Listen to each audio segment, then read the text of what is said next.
Hey. Hello, everyone. It's like, what does she even do? Like, does she do anything? Like, what is her... Hey everybody, this is Dean FM, Dean Fraser Milford, and I'm here with my cousin Evelyn Milford. Hi. You're more in tune with the conflicts that are happening around one. I just want to make sure that we can, I think I help verbalize this the best I can, because it's a very sensitive, you know. Yeah, and I think that there's still a lot of information that I don't know, but I know that there's been a lot of discussion about genocides that are happening on a global scale. One thing that's come up recently is the claim of there being a genocide in Nigeria right now, like a Christian genocide. We're gonna watch a video of Nicki Minaj at the UN General Assembly. I don't think either of us is going to pretend to be an expert on these issues. No. But Yeah, that's the thing. as people who are critical of media presentations, try to think critically, even though we have been conditioned not to, right? Yeah, like kind of like politically correct, but I think there's a better way to say it nowadays, right? Because you can't always be politically correct. Right. I mean, I think it's more so just a desire to be informed and to be critical of what is being fed to us through the media, and having a basic understanding of like how to look at things with nuance to gain a full understanding and not just taking things at face value. Yeah, because I can flap my gums and stuff, and it doesn't always, come out the best. At the end of the day, I'm open to criticism and constructive criticism always, but it's just, I don't know. She's here too. It's just she's gonna be here anyways. We had Thanksgiving today, and I hope y'all had a happy Thanksgiving and stuff. This thing gonna be posted on Thanksgiving, but I hope you enjoyed it. And also, I just want to say like that. Yes, a lot of us celebrate Thanksgiving, right? But it's a fake holiday. It's a holiday that was really introduced during the Civil War as a distraction, or a way of reframing the genocide against indigenous populations here on Turtle Island in order to address this like upheaval and unrest among American civilians, whatever you want to call it, during the Civil War.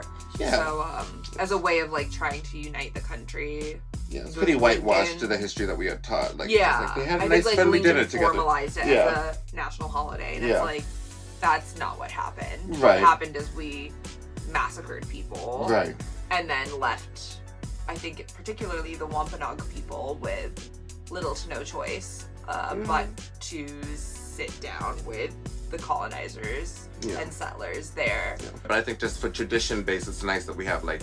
Oh, I mean, don't get me wrong. I love being with my family. I love eating. And I think it's a time that we should be reflective of both the history and the current happenings of our nation. Practices of oppression and violence against indigenous communities and against Black and brown communities in the U.S. is not something that has stopped. It's just taken a different form. Oh yeah. So systemically. Absolutely. Yeah. Yeah. So I think it's like one of those days where we can be happy to be with our loved ones and grateful and thankful, and also use it to inform ourselves about like both our history and current happenings and like what indigenous people on the lands that we're now occupying are fighting for, because these people still exist, right? Like, watch the video. Yeah. So basically, really quick, I think just when I saw this, I did see it a week ago when it happened. I saw a couple of Black queer creators talking about it. Now you will have her fans try to argue us down that no, she's not supporting the administration. Then what is it? Since you got your degree and everything, how can you sit up here and say this is about the unity of humanity? Bull. It was really sad. It was really sad because, at this point, she's just, people say that her legacy still, I think she's destroyed everything that she has. I don't listen to any of her music and stuff. I think that she's burned a lot of bridges in the industry too, so I think she's just rogue. She married that sex offender 5 years ago, and ever since then, I was like, I don't stand with. Slash, like, wasn't her brother or cousin. Yeah. So it's not to say that people are beyond repair or that they can't be. Yeah, I see. But it requires accountability, and the way that she went about it was super suspicious and disgusting. She's been doing her own thing, But yeah, this will be my first time watching this. I've not seen it. She looks out of it. She looks completely she's a little weird. Are we surprised? No.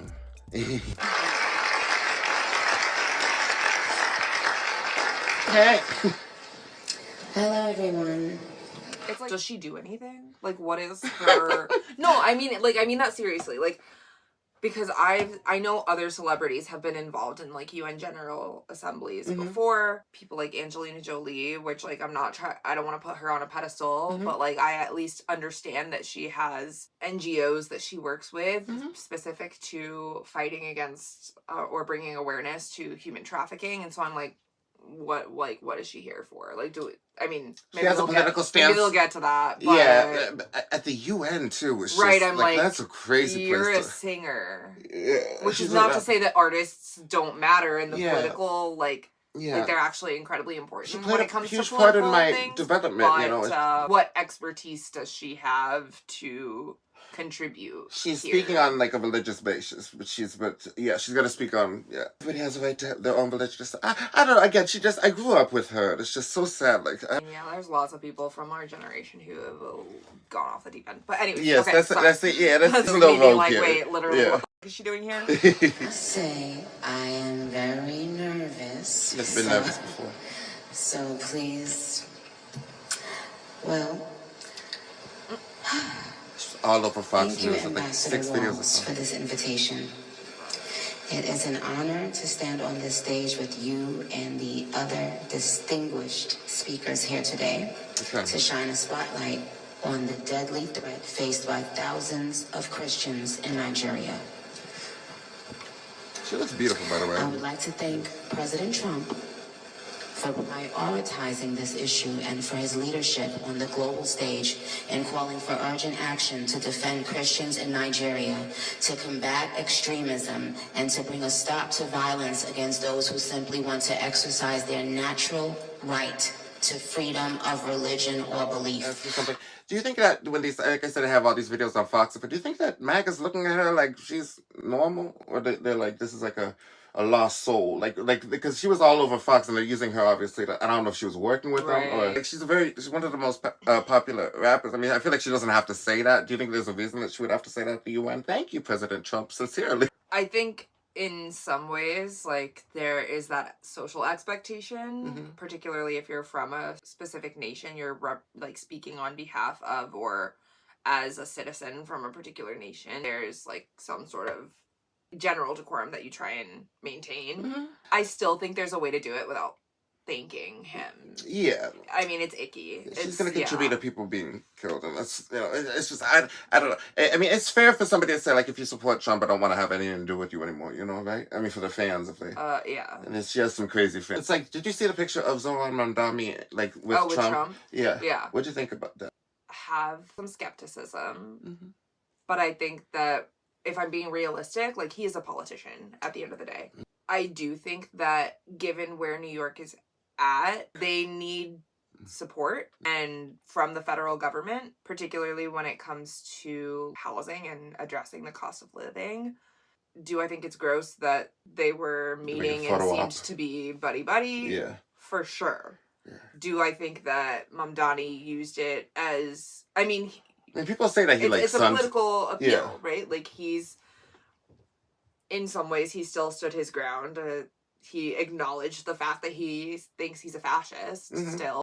And Trump's like, oh yeah, you can call me a fascist. You could just say Like, I don't know, let's get into that. Right. And then they, like, really randomly, like, nonchalantly, Trump was like, oh yeah, also we're accepting, like, $1 trillion deal from Saudi Arabia to for fighter jets, like in exchange for fighter jets, which, like, we'll see. I mean, the fact that they talked about it so nonchalantly and I haven't seen any other news sources really reporting on it is concerning, to say the least. Like, I don't really know how politics and diplomacy and stuff like that works. You had Zelensky who came and met with Putin and Trump, so it's like, I think that's kind of, you have to at some point. You absolutely do have to if you're, I mean, if, like, that's the role that they take on, right? As, like, figureheads or political figures for nations, or even in Mamdani's case, a city. Yeah. But, like, it's... The typical vibe from our side is that he's a monster, right? Trump is... Yeah. And he is. And also, I think we need to remember that he is not some anomaly in U.S. politics, right? Like, he is representative of what this country has always been. which is like a racist crock of shit. Yep. I'll say it. Oh, I Like, said it too. those Yeah, are my, I know, but yeah. I'm just saying, like, these are my words. Of course. And I will own them. It was We have designed to for be this careful. stuff. Yeah, 100%. An evil person makes sense, but the enablers around him, I think, is more of the... Right. But it's like, at the end of the day, he's a figurehead, right? Like, he's a puppet. Yeah. So He's a strong we should man, be, right? we should be conscious of and thoughtful of who are the people pulling the strings. Yeah. Because it's not just, oh, Trump's the issue, and when he's out of office, like, we'll be fine. No, no, we will not be fine. All this was happening messing under everything up, yeah. Obama, under Biden. I don't think that we should worry about him running again in 2020. I think that we should worry about who's people who follow him. I mean, I think we should be most worried about the policies that are being put in place and or, like, dismantled, right? Like, because the way that he's ripped apart parts of the Constitution, like amendments and things, it's going to take decades to recover from. It's been a harsh reality check. I think it's a wake-up call for a lot of us who are able to operate on the daily in ways that, like, where we don't necessarily have this stuff at the forefront of our mind or hadn't. This is something that, like, the majority of the Black community, the majority of Indigenous population here have been telling folks for years. Yeah. None of this shit is new. It's just to a different extreme. It's just that fewer people are seeing their privileges protect them in ways that they used to. Yeah. Just watch like 10 more seconds or 20 more seconds. I stand here as a proud New Yorker with a deep sense of gratitude that we live in a country where we can freely and safely worship God regardless of one's creed, background, or politics. It's fine. No group should ever be persecuted for practicing their religion, like I recently stated on social media. And we don't have to share the same beliefs in order for us to respect each other. We're way beyond thinking or expecting or assuming for, the person sitting next to you to have the exact same beliefs. We're beyond that. That's ridiculous. But that shouldn't make one person feel less safe than anyone in any room. Yes, we know that. Music has taken me around the globe. I have seen how people, no matter their language, culture, or religion, come alive when they hear a song that touches their soul. Religious freedom means we all can sing our faith regardless of who we are being targeted, right, so she says driven from their homes and killed. Yes, ma'am. Churches have been burned. Families have been torn apart. And entire communities live in fear constantly, simply because of how they pray. Yeah, she doesn't look right. Sadly, this problem is not only a growing problem in Nigeria, but also in so many other countries across the world, and it demands urgent action. Yes, ma'am.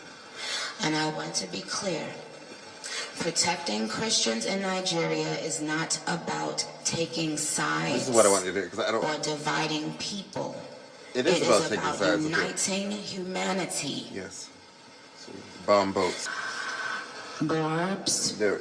I know you're somewhere listening. I'm not a barb anymore. You That's her so fans. very much. A barb. I used to be a barb. You have been the ultimate light. Yeah, enjoy the money that I spend on all your albums. Life and career for so.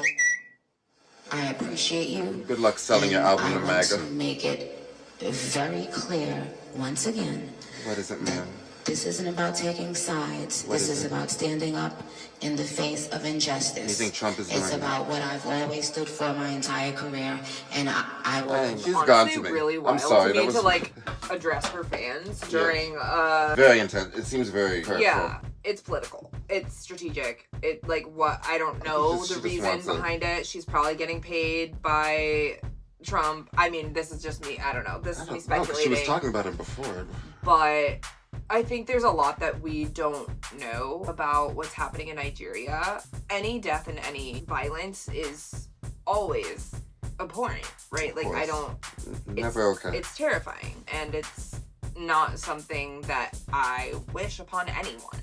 It's my understanding that what's happening in Nigeria has more to do with historic tribal and land and ethnic disputes and not so much religion. Yes, there are areas of the country that are more Christian or more Muslim. I believe the majority of Nigeria is Muslim. I think saying that it is a religious genocide, extremely oversimplifies what's going on there and the history. I am not an expert, so I'm not going to get into it further than that, but I would encourage people to look into it and to not just rely on particularly US-based sources for where they get their information, because one, all media is biased to some degree, right? But I would hope that most people have come to realize that the US, when it comes to any sort of political unrest on a global scale, is almost